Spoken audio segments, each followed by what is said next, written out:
Now, on News Talk 105.9 WMAL. O'Connor and Company. Joining us right now, I mean, the word icon is thrown around a little too easily in the news media business, but this man is literally iconic. He is the one. He is the only. Thank God for that. Bill O'Reilly. Bill, thanks for joining us, sir. Did you invoke the deity's name on my behalf? I did. Larry? I said, thank God there's only one Bill O'Reilly, because I don't think we could handle two of you, man. I mean... No, I agree with that. I think one may be too much.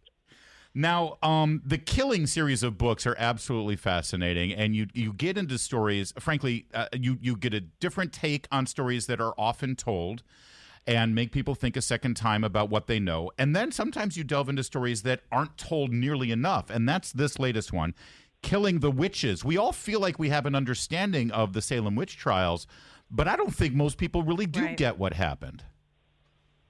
They don't. They think the witches were burned. They weren't. They were hanged. So 20 of them were executed in Salem, more than 200 put into jail, where some of them died. And it was a hysterical frenzy that has never, again, been seen at that level physically in America. But now, today, we have a witch hunt underway in this country. People aren't losing their lives, but they're losing their careers. They're getting hurt. Their families are getting hurt. It's totally out of control. You could put Donald Trump in there. You could put Joe Biden in there. False accusation. You were just talking about Cassidy Hutchinson, which is one of the most absurd stories I've ever seen. Yeah. What this woman is saying. And tell Molly Hemingway not to worry about it. Everybody knows that this is not true. Yeah. When you talk to her from me. But you're right that witch hunts and witch trials, it's sort of become this euphemism now for what we would now call cancel culture, I guess. You bet. Yeah. And it's hysterical. These people are hysterical. It's a frenzy. But here's the real linkage. You have to understand, and that's why I wrote Killing the Witches, how it all happened. So the people get on the Mayflower, it puts the reader right on the Mayflower. Wait till you see what that voyage, 66 days, what happened there. Everybody thinks, the Pilgrims of Mayflower, Thanksgiving passes stuffing. No, it was horrendous. And then they get here, and it's a theocracy, and they're doing crazy stuff, and then the witches start to get hanged and all of that. But anyone who objected then was accused of being a witch. So nobody could stand up and say this is insane to have 12-year-old girls accusing adults who they didn't like and having the adults executed. Yeah. Now it's the same thing. The corporations that run the media are so afraid of the cancel culture and the accusations that they don't protect their people. And I'll give your audience a little news break here. Tonight at 9 p.m. Eastern, Tucker Carlson's going to drop an hour interview with me. Oh. On X, Twitter, whatever it is.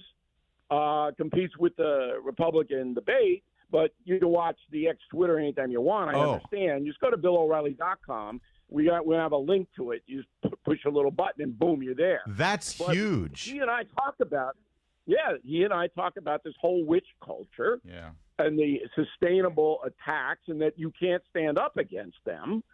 It's really something. I taped it 2 nights ago in Manhattan. Well, there you go. That's breaking news. Tucker Carlson one-on-one with Bill O'Reilly, who both dominated that 8 o'clock slot. I mean, Bill for, over 2 decades on Fox News Channel. They both have their what a great exchange that's going to be. I'm looking forward to that. Also, I just want to recommend Killing the Witches. It is a great read. It's very engaging.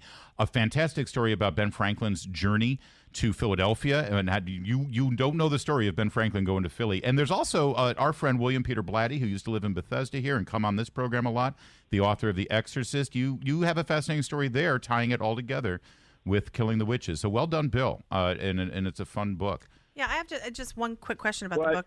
Oh, go ahead, Bill. Sure. No, I was going to say thank you, Larry, for reading the book. Oh, yeah. I know that's a rarity. That's all right. Yeah, it is. Well, Bill, I tell these media people, look, I'll hire somebody to read it to you. One of those. Thanks for reading the book.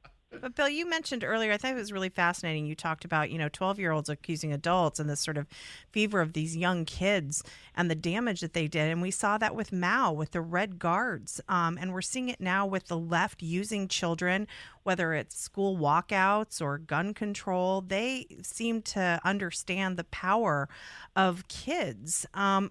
Is the American public sort of aware of this, that this is sort of an old strategy used to change cultures? Well, in your area, they certainly are, because they're young kids in Loudoun County. Yeah. So your area, we all witnessed how children were being used in a terrible way and the damage that was done. Some other areas, not so much. And that, we have to get the word out, we being Americans who love their country and want fair play, that in this era of hysteria generated by the media, in Salem it was generated by the religious clerics who were out of their blanket minds. Yeah. Now this witch hunt is being generated by the media.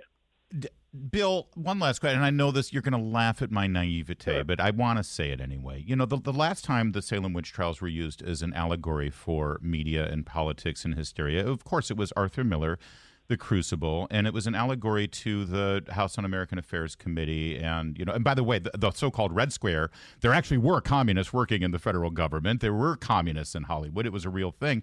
But they called that a witch hunt. And the left, they championed Arthur Miller. He was a man of the left. The left and liberals in this country thought it was horrible, these witch trials, horrible, the censorship, horrible, the cancel culture of the 50s. And where are they now? They're celebrating it because it's their weapon now. That's right. And it's an excellent historical point. So the McCarthy-led witch hunts, and they were, caught people who may have been naive when they were younger, had discussions, and their careers were ruined. And now the Hollywood people who objected, as you just said, so vehemently to that, are doing the same thing to conservative traditional people. Right. That's right. But now they love it. Right. So the irony of it, the hypocrisy of it, I'm just telling you, if you buy Killing the Witches, you won't be able to put it down. It's a great Halloween book, by the way. It's going to scare you. That's in right. the beginning in particular. Oh, yeah, good time. So we really appreciate you guys having me on, and anytime you want to chat about anything, you let me know. Thanks, Bill. Bill O'Reilly, author of the book Killing the Witches, The Horror of Salem, Massachusetts. Appreciate it, and thanks for joining us. Yeah. I mean, that Alger Hiss, though, he was a commie. Alger Hiss. Absolutely. For sure. Soviet commie. Terrible, horrible person. Love that. Whittaker Chambers, Pumpkin Papers. That was great stuff. Love that. Yeah.